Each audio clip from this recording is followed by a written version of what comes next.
noches, bienvenidos a Opina Bogotá, el espacio para la opinión y el debate en el Canal Capital. Un saludo muy cordial a toda nuestra audiencia en la señal abierta y en las plataformas digitales. 3 temas para debatir esta noche aquí con nuestros panelistas en Opina Bogotá.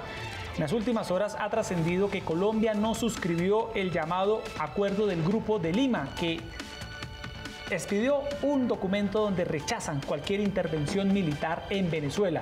Eso ha abierto un interrogante muy serio que quiere decir si Colombia respaldaría una intervención militar en el vecino país en medio de la crisis que afronta. La Cancillería ha señalado que apuesta por la vía del diálogo, pero que no se logró un acuerdo sobre el contenido de esta declaración. También hay una declaración de María Fernanda Cabal del Centro Democrático que da a entender que el uribismo puro y duro, por llamarlo de alguna manera, le está pidiendo más juego al presidente Iván Duque. Y está la polémica de la modernización de los semáforos en Bogotá, luego de que se conociera un documento falso de la Procuraduría en medio del desarrollo de este contrato. De todos estos temas vamos a hablar esta noche con nuestros invitados. Erika Fontalvo, buenas noches. Hola, Jessy, ¿qué tal? Muy buenas noches para usted, para nuestros televidentes en Bogotá, en Cundinamarca, en el resto del país.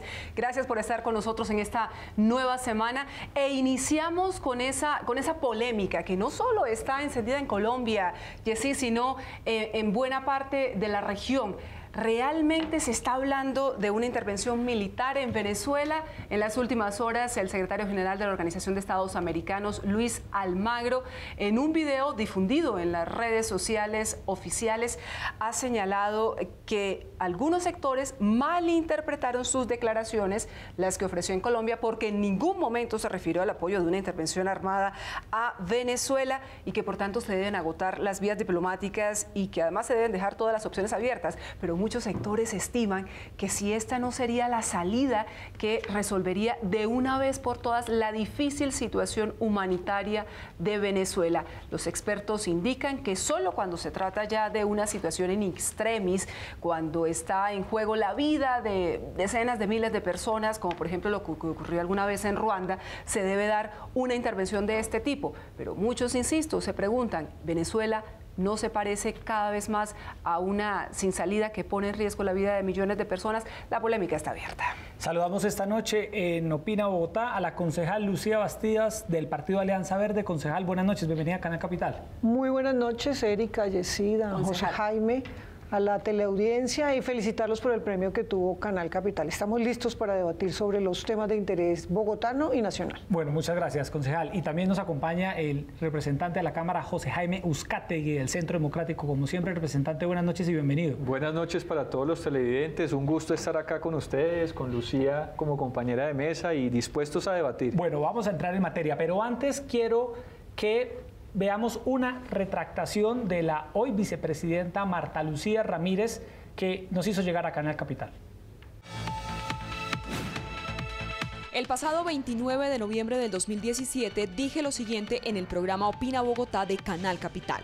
Yo le diría al señor Alirio Uribe que mientras él estaba en la guerrilla, mientras él estaba atentando contra esta democracia, mientras él estaba empuñando un fusil contra esta institucionalidad, al final del gobierno Uribe, los secuestros estaban alrededor de 300 y pico al año, después de que venían de 3.000 al año, que era la actividad a la que se dedicaba gente como Alirio Uribe. Manifiesto públicamente que me retracto voluntariamente de las anteriores opiniones proferidas en el programa Opina Bogotá de Canal Capital, como quiera que no me consta que el señor Uribe haya incurrido en ninguno de los hechos mencionados. De igual forma solicitaré al Canal Capital difundir la presente retractación en las mismas condiciones en que se difundieron las declaraciones del 29 de noviembre del 2017. Esta manifestación voluntaria también se realiza con el fin de seguir con nuestra política de soluciones y no agresiones. Marta Lucía Ramírez. Bueno, muy bien, ahí estaba la retractación de la hoy vicepresidenta Marta Lucía Ramírez. Concejal Lucía Bastidas, iniciemos. Esta declaración del Grupo de Lima que rechaza expresamente una intervención militar en Venezuela no fue suscrita por Colombia. Es decir, Colombia, a buen entendedor, pocas palabras, podría no descartar una intervención militar en ese país. ¿Usted cómo interpreta la decisión de la Cancillería de no haber suscrito este pacto? Bueno, lo que tengo entendido es que no estaban de acuerdo con el texto completo, según dijo el doctor Carlos Holmes Trujillo, y va a tener varias reuniones. Yo sigo siendo partidaria de un tema democrático. Sabemos que la situación en Venezuela está muy difícil. Más de 1 millón de venezolanos que han llegado a Colombia, registrados y no registrados, tanto que Bogotá tuvo que crear una gerencia especial para el tema de los venezolanos. Mi hijo, que vive en ese país, sabe de la difícil situación que están viviendo los venezolanos. Creo que hay que insistir en el tema democrático, que la oposición de verdad se haga sentir en las urnas, y pensar por último en una medida militar que afectaría a los que tanto están sufriendo, que es a los venezolanos que no han tenido la posibilidad de salir, que hoy están allá, gente mayor que está tratando de sobrevivir y haciendo que los jóvenes salgan para que tengan un mejor futuro. Y sobre todo una situación de guerra en Venezuela lo que haría es incrementar, representante Uzcategui, el número de ciudadanos venezolanos que vendrían a Colombia, es decir, el impacto que Colombia tendría sería enorme, por supuesto, pero nosotros siendo los vecinos más cercanos, si ya lo vivimos diariamente, a cuentagotas llegan los ciudadanos venezolanos, en un escenario de guerra sería mucho más. Sí, eso es impensable, ese sería el último escenario posible y para el bien de los dos países, de la región, del hemisferio, y yo creo que todos estamos de acuerdo con ese punto. Lo importante es que el dictadorzuelo Maduro tenga claro que estas demócratas de este lado de la región van a hacer todo lo posible y van a agotar todas las herramientas a su alcance para garantizar que Venezuela recupere su rumbo democrático. Es importante que no se descarte la opción militar, que es la que nadie desea, que yo creo que el mismo Venezuela o el régimen sí lo desearía, porque eso le daría una narrativa de victimizarse frente al resto de países, y por eso las escaramuzas y los problemas de la frontera. En menos de 1 o 2 meses hemos tenido ya 3 incidentes de la Guardia Venezolana pasando a territorio o sobrevolando territorio colombiano, que es muy grave, y esa es la provocación y esa es la narrativa que ellos necesitan. Entonces yo entiendo que para este gobierno y para todos los países de la región esa es la última alternativa posible, pero sí hay que dejarla sobre la mesa, porque lamentablemente cuando creemos que Venezuela ya está tocando fondo y se ve algún viso de recuperación democrática, vemos que aún es posible llegar aún más bajo, y sobre todo cuando Venezuela no ha querido aceptar la ayuda humanitaria que le han ofrecido todos los países precisamente para empezar a corregir esa difícil situación humanitaria que hay en este momento. Es decir, representante, que en el Centro Democrático hay voces que respaldan una intervención militar en Venezuela. No, no lleguemos a ese extremo, porque esa es una decisión de la Cancillería. Mal haría varias personalidades o autoridades abrogándose esa vocería que solamente le pertenece al presidente de la República como representante del país en el exterior y a su canciller. Pero yo sí aplaudo que, por ejemplo, en este caso no se cierre la puerta a esa posibilidad, porque tiene que quedar claro que todos los mecanismos o todas las cartas están sobre la mesa, obviamente agotando los canales diplomáticos y acudiendo siempre a la diplomacia, que es el mecanismo por excelencia. El representante Uzcategui, Yesid, y concejal Lucía Bastidas, habla de esa nueva nota de protesta que ha enviado hoy al gobierno de Venezuela la Cancillería colombiana por la incursión de 20 integrantes de la Guardia Nacional Bolivariana el pasado jueves 13 de septiembre. Hay incluso colombianos que resultaron retenidos por la Guardia Venezolana. Esto es cada vez más complejo, porque al fin y al cabo es como buscar esa piedra en el zapato, ese florero de Llorente, concejal Bastidas y representante Uzcategui, que genere aún mayor conflictividad en las ya deterioradas relaciones. Bueno, no tenemos embajador en el hermano país de Venezuela, hay hostigamientos, hay asesinatos, hay violación de los derechos de los colombianos que están en territorio colombiano, ni siquiera en territorio venezolano. Pero qué decir de la situación que viven los venezolanos, que están aguantando hambre, que tienen que ir. Me dicen varias personas que han venido de Venezuela que van a los basureros, que es impresionante después de que llega la basura.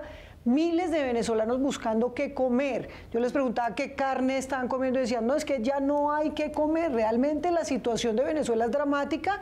No por eso quiere decir que estemos apoyando una solución militar. Creo que tenemos que insistir todos los países del mundo con un mecanismo democrático que haga entrar en razón al gobierno de Venezuela, porque lo que está demostrando es que está acabando con su propio país, está sacando a los venezolanos venezolanos para todo el mundo, y veíamos la desfachatez de Diosdado Cabello y del presidente Maduro diciendo que querían hacerse las víctimas los venezolanos que estaban llegando a Colombia. Así que yo insisto en una solución democrática, diplomática, y hay que tener presión de todo el mundo para que realmente haya elecciones transparentes y puedan sacar del poder a Maduro, que le ha hecho tanto daño al hermano país de Venezuela y a todos los latinoamericanos. Y ahora vemos, cualquier lugar del mundo donde tú vas, hay venezolanos profesionales, no profesionales, gente que quiere buscar una posibilidad de sobrevivir.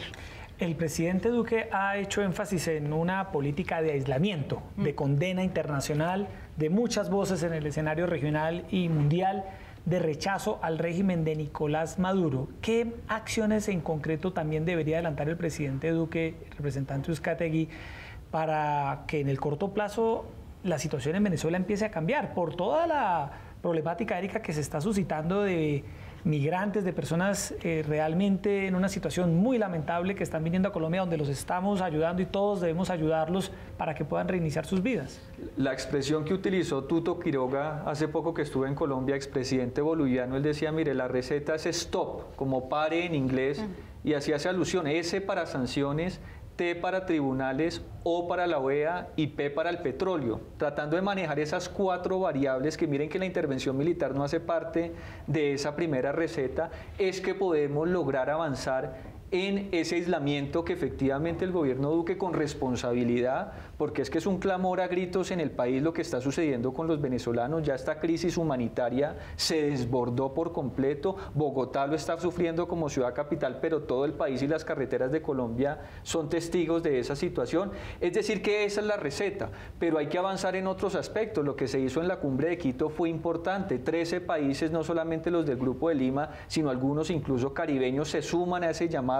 Podemos pensar que ya estamos próximos a tener los votos suficientes para activar la Carta Democrática de la OEA, y ese sería un mensaje muy contundente, porque es que muchos otros países diferentes a los de la región dicen, pero ni siquiera ustedes se ponen de acuerdo a la hora de rechazar lo que está sucediendo en Venezuela y quiere que el mundo los apoye. Entonces yo antes, y estoy convencido de eso, antes de pensar en una alternativa militar, en una intervención o esas reuniones que se comentan que se estuvieran cocinando, estoy convencido que lo que tenemos que hacer es llevar el tema nuevamente a la Organización de Estados Americanos, y que ya no sea la voz solitaria del secretario general, sino sea el conjunto de países declarando y activando la Carta Democrática de la OEA para pensar en otras acciones de pronto más fuertes y radicales. Pero mire, y preocúpense porque también están llegando nicaragüenses a Colombia, sí, por lo que están viviendo allí. En Barranquilla ya hay un grupo significativo. Una nueva ola migratoria. Claro, por la falta de modelo socialista que han fracasado en el mundo y de garantías, claro, para las personas.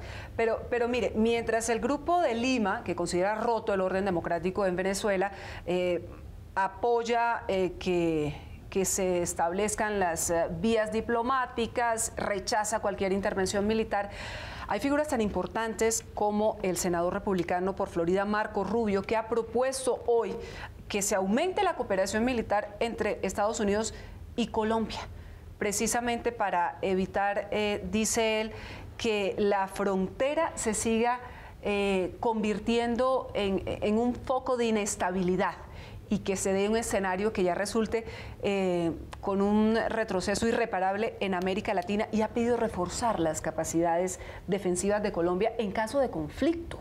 Este es un hombre muy cercano, evidentemente, es del partido político del señor Donald Trump, que debe saber de lo que está hablando. ¿Ustedes creen que Estados Unidos, José Lucía Bastidas, representante de Uzcategui, estaría considerando ese tema? Yo creo que con las diferentes declaraciones que han planteado desde Estados Unidos, obvio que lo están pensando, y ante el desespero de lo que está pasando en el hermano país de Venezuela. Para nadie es un secreto la posición del presidente Donald Trump, de Marco Rubio, de otros senadores del Partido Republicano que dicen esto solamente una salida militar. Debemos insistir que a cambio de dar apoyo militar y demás, necesita comer. Hoy los venezolanos necesitan comida, necesitan una posibilidad. Lo más básico que es comer. aquí no podemos hablar de otros temas sociales en la escala de las necesidades básicas de cualquier ser humano, sino comida. Hoy el tema es tan grave que aquí no alcanzamos a dimensionar, aquí creemos que es un chiste lo que está pasando en Venezuela, pero ver los diferentes documentales de la gente yendo a los supermercados y no hay nada, viendo cómo pierde capacidad el bolívar, viendo cómo los jóvenes están yendo, viendo cómo no tienen que comer. Aquí el problema es que lo que más necesitan los venezolanos es, fuera de la salida democrática y de acabar con este gobierno que le ha hecho tanto daño a los venezolanos, es comida. Si hoy hiciéramos ayudas humanitarias para Venezuela, tendrían que ser en función de comida, que es lo que están aguantando los venezolanos. Y sí, yo creo que Estados Unidos está mirando muy de cerca la salida militar, pero eso afectaría a los del pueblo venezolano que están aguantando desafortunadamente física hambre. Es que Venezuela no es Panamá, representante Uzcategui. Ellos tienen una carrera armamentista muy sólida. Así es, en este tema hay que ser muy cuidadosos porque uno podría estar metiéndole gasolina a la hoguera y ese no es por ningún motivo el objetivo nuestro. Hay que pensar en todas las alternativas. Yo leía con mucha atención las palabras del embajador de Estados Unidos en Colombia expresando ese apoyo y ese respaldo en caso de que Colombia lo requiera, todavía en una actitud defensiva. No estamos hablando por ningún motivo de que el país se siga armando de cara a una intervención militar, sino por el contrario, y viendo la actitud de Venezuela que ha traspasado la frontera y está vulnerando la frontera, ahí sí tenemos que pensar en cuál va a ser nuestra actitud para plantear todos los escenarios posibles, y un escenario de una confrontación armada es perfectamente realista, pero hay que mirar las otras posibilidades. Se habla mucho de la frontera, que si se cierra la frontera, que si no se cierra la frontera, eso finalmente a qué contribuiría, y de pronto con eso lo que estamos es beneficiando al mismo régimen que con una medida también radical como esa y hasta represiva podría terminar haciendo aún más grave la situación de colombianos y venezolanos que están en la frontera. Entonces, por ahora no creo que vaya a haber grandes cambios en esa política que se lleva hasta el momento de fronteras abiertas y de agotar todos los canales diplomáticos, pero sí hay que estar preparado para un escenario más sombrío, que es el de una confrontación directa y el de que haya medidas fronterizas que hacer en miras a recuperar la estabilidad en la zona. Bueno, vamos a tocar el segundo tema de esta noche, que tiene que ver con unas declaraciones de la senadora María Fernanda Cabal del Centro Democrático. En una entrevista con El Tiempo, la senadora Cabal da a entender que hay un sector del Centro Democrático que le pide al presidente Duque, Erika, que sea tenido en cuenta. Ella dice textualmente que es importante que este gobierno recoja a las personas que tienen las mejores calidades desde nuestro partido y no las deje por fuera. Es una crítica constructiva que le hemos hecho. Y reitera sus críticas con la cúpula militar, ya lo había dicho de manera pública la semana pasada, insiste en que la cúpula es inservible porque viene de la época del gobierno anterior. Ya el presidente Duque ha fijado una posición en torno a ese tema, pero ella insiste. Concejal Lucio Bastidas, ¿cómo ve estas declaraciones de la congresista María Fernanda Cabal sobre el juego que ella pide que se le dé también a mucha gente del Centro Democrático, que por lo que dice parece ser que no la están teniendo? ¿No le ha dado juego? No, primero, el presidente Iván Duque debe ganar en gobernabilidad. Eso implica, él no ganó solamente con los votos del Centro Democrático, y sé que a algunos del Centro Democrático les molesta eso, pero hubo mucha gente de diferentes sectores que, conociendo al presidente Iván Duque, votaron por él, liberales, conservadores, del Partido Verde, de partidos diferentes al Centro Democrático. Yo creo que en eso se debe generar una gobernabilidad. El gabinete que yo he visto es un gabinete técnico de gente joven importante y que está rodeando al presidente. Me preocupa, y lo he dicho en diferentes escenarios, que el propio presidente Iván Duque tenga que gobernar a pesar de su partido, porque a veces son los primeros críticos de lo que hace el presidente Iván Duque o de cualquier nombramiento, de cualquier cosa, son los mismos del Centro Democrático. Entonces esa guerra interna del Centro Democrático no le haría bien al país, no le haría bien a la democracia, no le haría bien a la gobernabilidad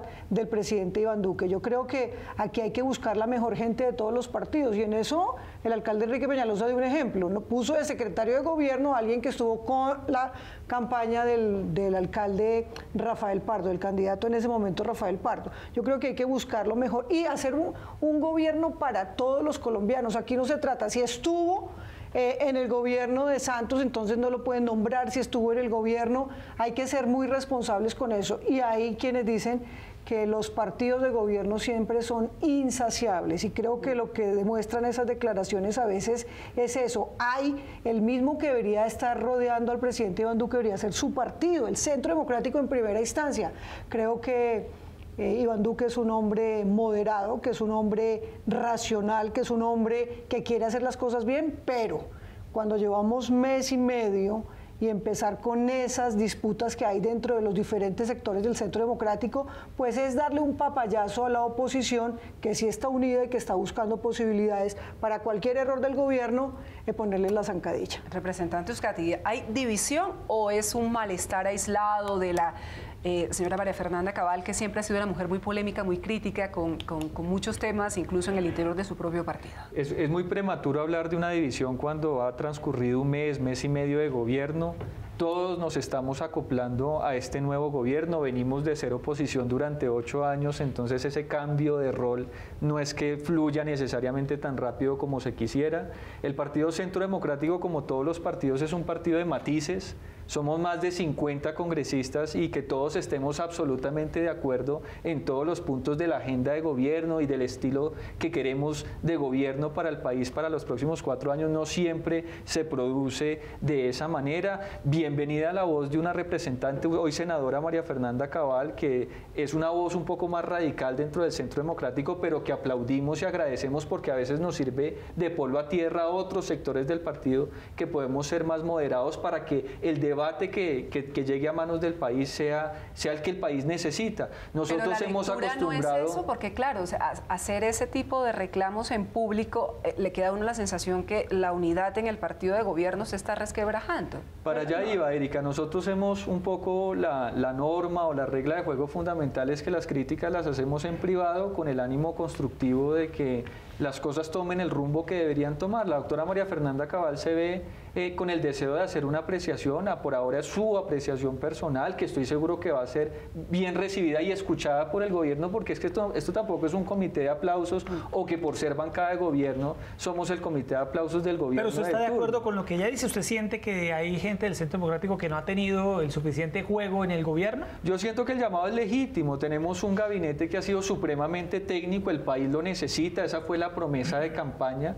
Puede ser que el Centro Democrático, que también tiene perfiles muy técnicos y que no hayan sido considerados, pues es un buen llamado para decirle al gobierno, ténganos en cuenta también, no solamente como bancada de gobierno, sino porque fuimos los que hicimos esta campaña en compañía del candidato y de otras fuerzas políticas que ahí coincido con Lucía, que efectivamente se sumaron a este proceso, pero ténganos en cuenta en la agenda legislativa. Ha sucedido muy pocas veces, pero que de pronto se presenta alguna iniciativa de ley por parte del gobierno y la bancada no conocía previamente el texto, y si nosotros lo tenemos previamente, no por un capricho, sino precisamente para defenderlo y convertirlo en ley de la República, pues le va al gobierno, le va bien al gobierno, le va bien a la bancada y le va bien al país si esos debates se dan con un poco más de información. Pero yo sí he visto una actitud de diálogo y de apertura de Duque, no solamente hacia las otras fuerzas políticas, sino en todos los ejercicios que se hacen, todas las reuniones, siempre el Centro Democrático está encabezando la agenda como partido de gobierno, y confiamos que cualquier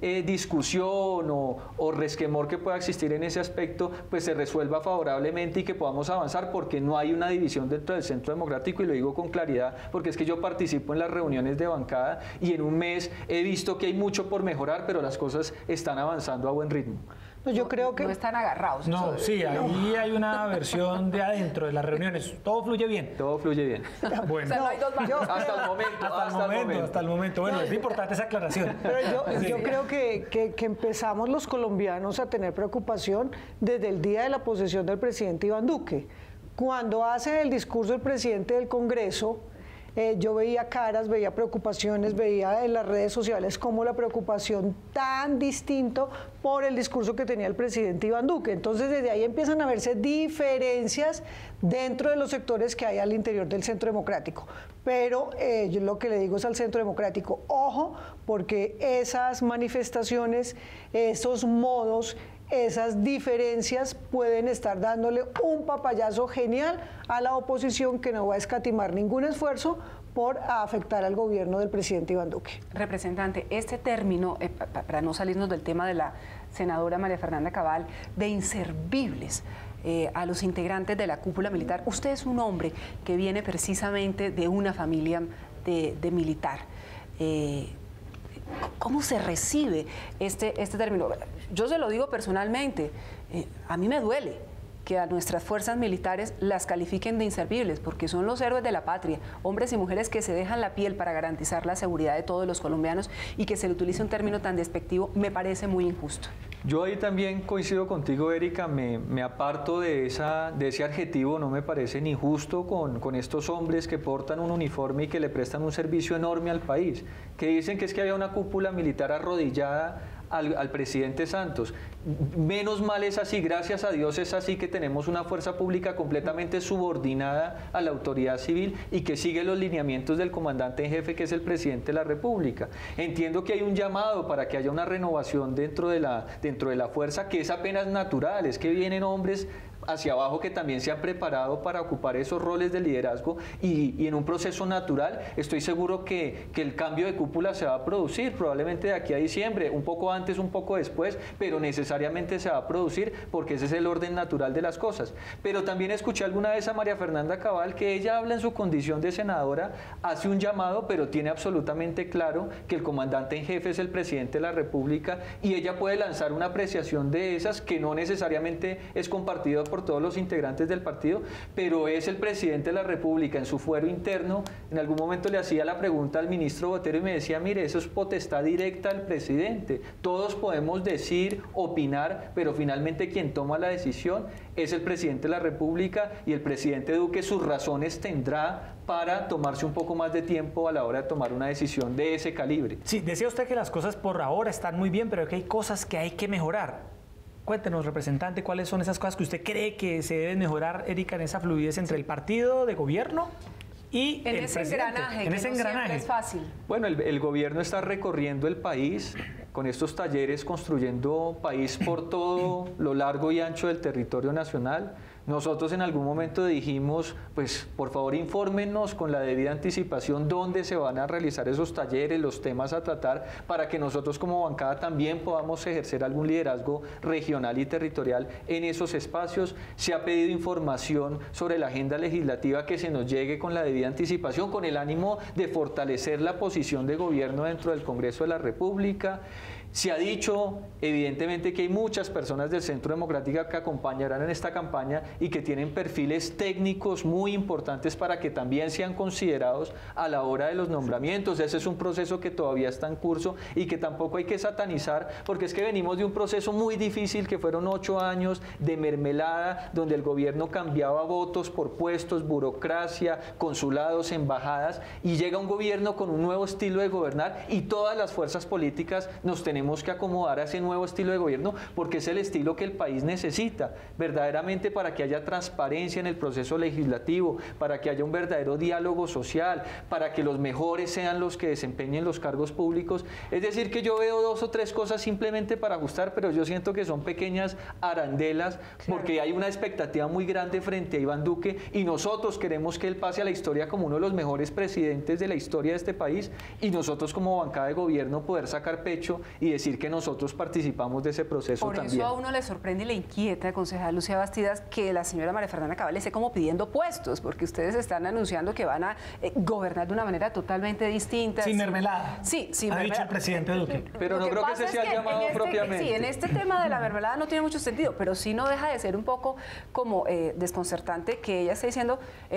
mírenos hacia acá, que aquí hay mucha gente muy buena, y yo creo que sin lugar a dudas el presidente Iván Duque, que es un hombre muy capaz, muy preparado, surgido en estos últimos años y forjado en el corazón del Centro Democrático al lado del expresidente Álvaro Uribe, lo sabe muy bien.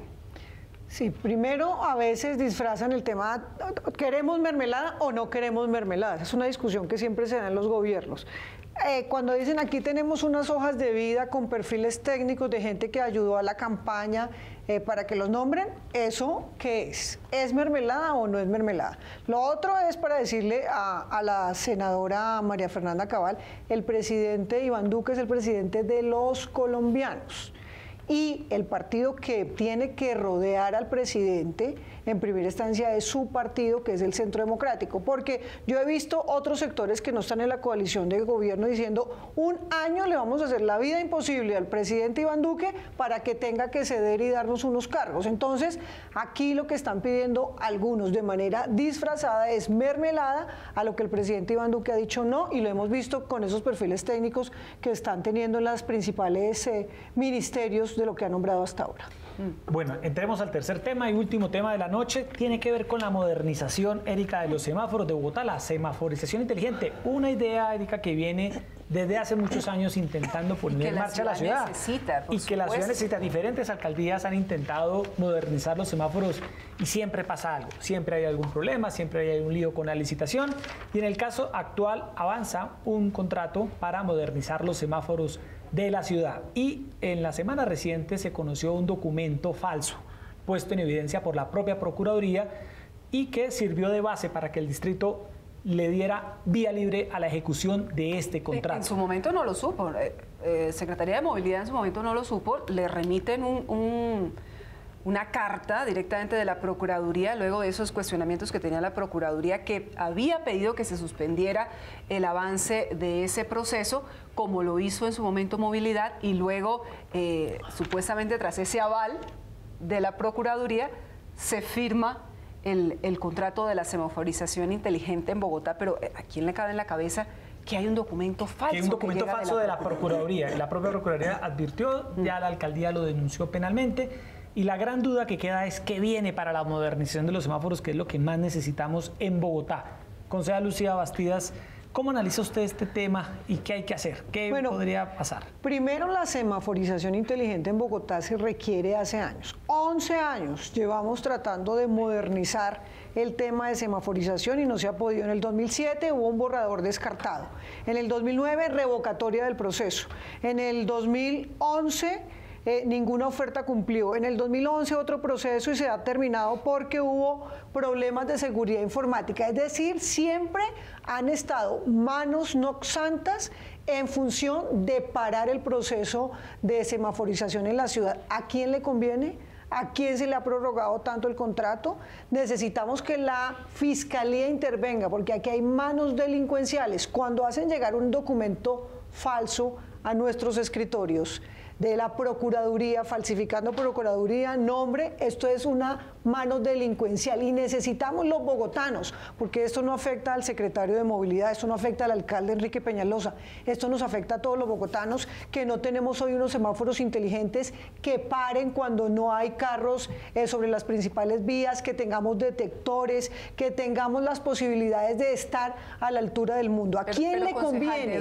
¿De dónde podrían venir esas manos delincuenciales de las cuales los que quieren parar el proceso, los que no querían que hubiese licitación? Si se presentaron, también hubo unas quejas por parte de un veedor ciudadano de la localidad de Usaquén que decía, en el proceso, el consorcio donde estaba SUTEC, donde está Siemens, SUTEC presentó papeles falsos también a la Cámara de Comercio. Estos son actividades delincuenciales. Estos empresarios, si se les llega a comprobar y la Fiscalía llega a comprobar, tienen que tomar las máximas medidas. Pero cuando usted está del otro lado, cuando usted es ordenador del gasto, Erika, y le llega un documento a su escritorio, cada documento que llega usted no está mirando si será que este documento es falso, será que esto es parte de la delincuencia. ¿Dónde hubo las fallas del equipo jurídico del secretario de Movilidad? ¿Dónde está quienes estaban participando? Y ojalá tengamos que la Fiscalía, que ya puso en conocimiento la misma alcaldía, y me pregunto es, si el 3, que el secretario de Movilidad, el 3 de septiembre, hace una rueda de prensa donde dice, me acaba de llegar una carta de la Procuraduría, y la Procuraduría sabe ese día que es falsa, ¿avisaron hasta el pasado viernes o le avisaron el mismo día al secretario de Movilidad? Son las dudas que tenemos. Sí. ¿Cómo llega este documento por correo certificado? Cuando yo he mandado cosas por correo certificado, me toca dar mi nombre, mi número de cédula. Entonces aquí hay manos criminales contra la ciudad. Es bastante sofisticado falsificar un documento de la Procuraduría. ¿Usted cómo analiza ese tema, representante Uzcategui? Con la misma preocupación, es que es increíble que se falsifiquen todo tipo de documentos en un proceso licitatorio que indiscutiblemente la ciudad necesita. Eso ya genera un vicio, una tela de dudas sobre el proceso que lamentablemente lo que nos significa es demorarnos 6, 8 o un año más en un nuevo proceso de licitación. 11. Pero en este caso habrá que hacerlo porque ya pues hay una duda y hay un vacío tan grande que necesariamente ya no hay credibilidad en el proceso y yo no creo que se pueda subsanar fácilmente. Lo primero es esclarecer en detalle qué fue lo que sucedió. Ese proceso ya tenía algunos antecedentes con la falsificación de unos estados financieros de una de las empresas participantes en el proceso. Ahora llega esta situación que es aún más delicada porque están falsificando un documento de un órgano de control y eso nos pone en el peor de los escenarios y la mala noticia lamentablemente para Bogotá, no por cuenta necesariamente de la administración, pero sí del conjunto de instituciones que participan, es que el proceso de la semaforización se va a demorar.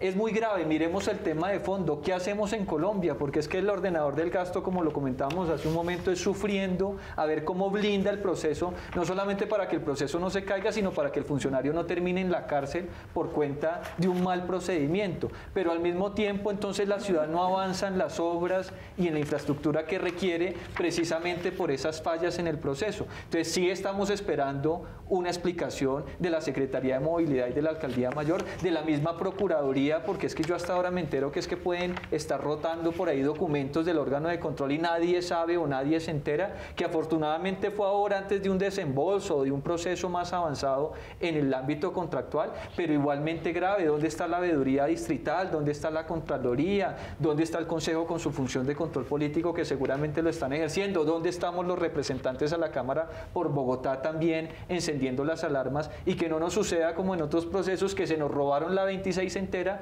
y nadie encendió una sola alarma para verificar qué era lo que estaba sucediendo. Entonces, lamentable.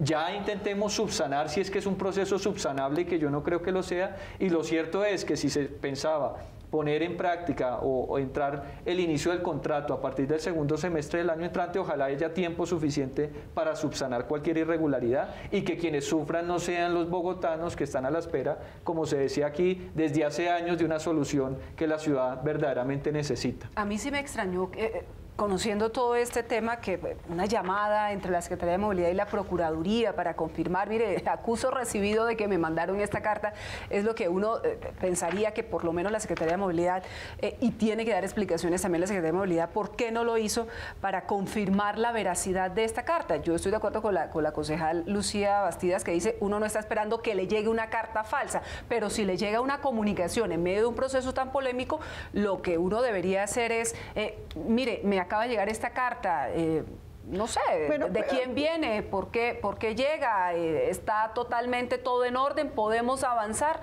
Y ahí sí, hacer el anuncio formal.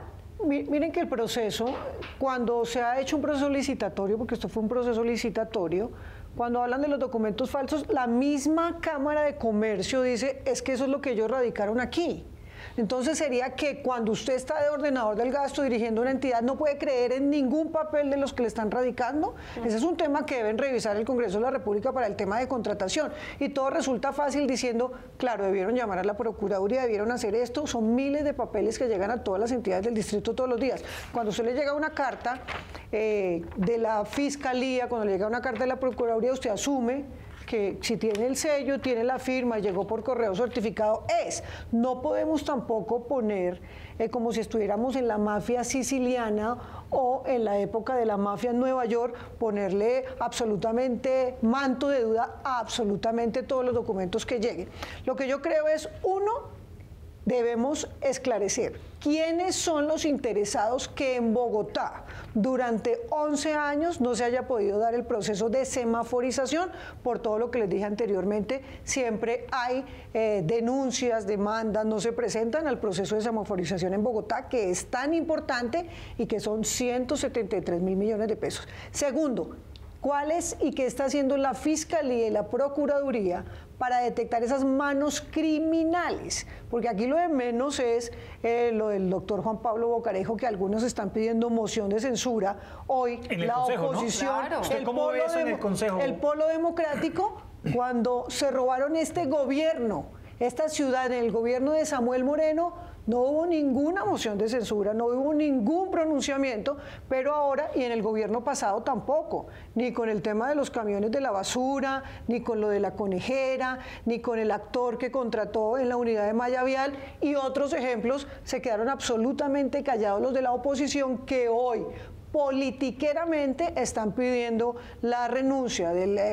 doctor Juan Pablo Bocarejo o pidiendo una moción de censura, que van a hacer show en la plaza del Consejo para recoger la firma de los concejales de Bogotá que quieren hacer show mediático pidiendo una moción de censura que está contemplado y que se puede realizar, pero nunca ha pasado en la historia de la ciudad. Hoy comentaron que en el gobierno anterior, con el secretario de Educación, Óscar Ortiz, lo hicieron, y que alguno dice que vendió las firmas y negoció con el alcalde. Tocará preguntarle a quiénes lo hicieron y cómo fue, porque ese fue el comentario hoy en el Consejo de Bogotá. ¿Y cómo lo ve el representante? Sí, representante, ¿cómo ve usted este tema? ¿Qué hacer con el tema? Como les digo, importante tratar de subsanar el proceso para evitar mayores dilaciones, siempre y cuando haya unas condiciones de claridad y transparencia, porque esto ya vició y generó una distorsión muy grande en el proceso.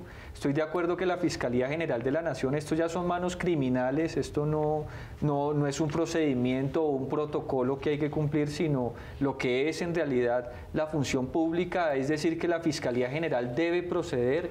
Yo sería un poco menos condescendiente que la concejala a la hora de decir que el secretario no estaba en condiciones de llamar ni preguntar por cada documento que le llega, pero sí es indiscutible que en un proceso de esa cuantía, de esa magnitud, pues tenía que generar algún tipo de curiosidad o inquietud que llegara un documento de la Procuraduría respaldando un proceso que ya tenía unos antecedentes importantes o delicados que revisar. Ahí es donde uno dice, bueno, pero entonces el distrito no está en comunicación permanente con la delegada de la función pública o con los delegados de la Procuraduría que tienen a su cargo el acompañamiento a estos procesos. ¿Por qué los tiempos han sido tan demorados? Y siendo un tema de tanto interés, es que nos toca conformar veedurías especiales o agencias especiales para seguimiento a estos procesos. Entonces el llamado es el mismo. ¿Pero debe o no debe irse el secretario Bocarejo? Yo considero que él debe dar las explicaciones del caso. Y si esas explicaciones, porque también estoy convencido que él no hubiera presentado un documento conociendo de antemano que era un documento falso, porque él no se iba a poner él mismo la soga en el cuello. Entonces yo le daría el beneficio de la duda al secretario, que ha sido un buen secretario a mi modo de ver y está avanzando en la solución a la problemática de fondo que tiene la ciudad en el tema de movilidad, pues que se surta el trámite en el Consejo y que ojalá él esté en condiciones de dar las explicaciones correspondientes, pero sobre todo que estén en condiciones de subsanar este proceso licitatorio. Pero yo no entiendo cuando dices subsanar, ¿qué significa? Es que subsanar es, respondieron, la Procuraduría hace un pliego de cargos donde se para la licitación y en la parada de la licitación dicen faltó planeación, hacen las explicaciones pertinentes, después de esto llega la carta falsa, se reanuda el proceso, se firma el acta de inicio. Yo pregunto, ¿la Procuraduría sabía desde el mismo 3 de septiembre que hace la rueda de prensa el secretario Juan Pablo Bocarejo? ¿Le avisó ese mismo día hubo comunicación? Esos son tantos interrogantes que tenemos como concejales, como representantes de la Cámara, como ciudadanos bogotanos, de decir, necesitamos detectores vehiculares, necesitamos en tiempo real saber cómo está la movilidad, necesitamos aumentar el número de semáforos inteligentes en la ciudad, porque aquí seguimos el amarillo, rojo, verde, como si estuviéramos 50 años atrás. Pero ¿y quiénes son los interesados? Una tecnología obsoleta ya. ¿Se contarán con los votos suficientes para que la moción de censura prospere en el Cabildo Distrital? No sé, toca esperar con la mesa central que van a poner en el patio del Consejo de Bogotá para recoger firmas. ¿Quiénes lo van a hacer? Hay unos del Centro Democrático que lo han dicho públicamente, que lo reiteraron el día de hoy, liderada por el Polo Democrático, la moción de censura. Están en su legítimo derecho. Lo que yo digo es, el Polo Democrático específicamente, cuando saquearon esta ciudad, no hubo una sola moción de censura. Bueno, antes de despedirnos, concejal Vacías, y sobre todo, ya se nos pasaron los minutos, el tiempo vuela. Representante, usted está liderando un tema muy importante, un proyecto para que, Erika, todos los crímenes, todos los abusos, todo lo que tiene que ver con delitos contra los niños se investiguen por parte de la justicia ordinaria y no vayan a la JEP. Sí. El presidente Duque ha anunciado su respaldo. Para cerrar, representante Uzcategui, ¿qué se busca con esto y cómo va ese proyecto?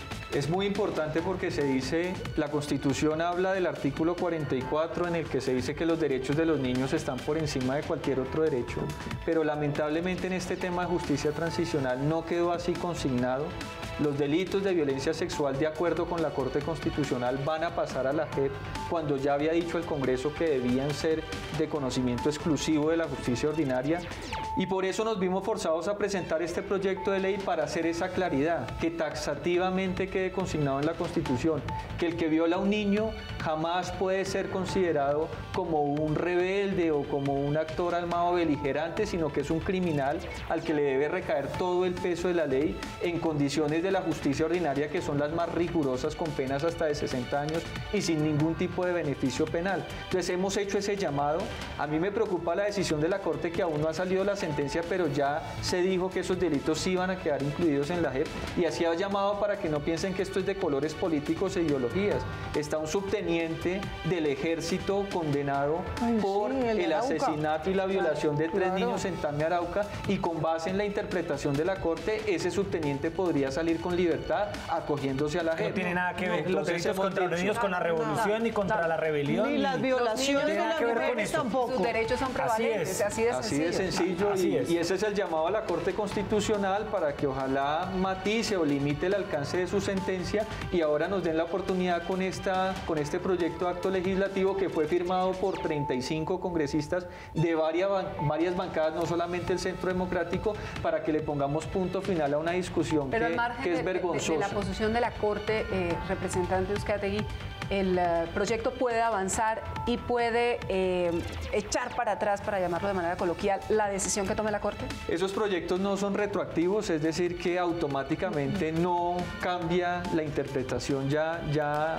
anunciada por la Corte Constitucional, pero yo aspiro que sí, a través de un llamado, y si incluso nos tocara acudir a instancias internacionales para que los delitos sexuales contra los niños no queden en la impunidad por cuenta de un acuerdo como el de La Habana, estamos dispuestos a hacerlo, pero yo creo que tenemos que cerrar filas. La Corte Constitucional, con una de sus magistradas, salvó voto porque entiende la dimensión y la gravedad de este asunto, y yo confío que una vez se conozca la sentencia y con el avance de este proyecto de ley, cerremos filas en torno a los niños, porque son sagrados, pero no se nos puede quedar en un eslogan, sino que necesitamos acciones reales para defender a los niños, y sobre todo los que son víctimas de la violencia sexual, que es el delito más atroz que puede existir en una sociedad. Bueno, se nos acaba ahora sí el tiempo, concejal. Lucía Bastidas, buenas noches y muchas gracias por estar aquí en Opina Bogotá. Bueno, muchas gracias por este escenario para hablar de nuestra ciudad. Y representante Uzcategui, gracias. Muchas gracias por la invitación y un gusto. Aquí siempre bienvenidos. Gracias. Muchas gracias. Erika, se nos acabó el tiempo. Muchas gracias, Jessy. A todos ustedes, muchas gracias por estar con nosotros, y mañana, otra vez, 8:30 de la noche, una nueva cita aquí en Opina Bogotá para analizar los temas que le interesan a Bogotá y el país. Muy buenas noches. Gracias.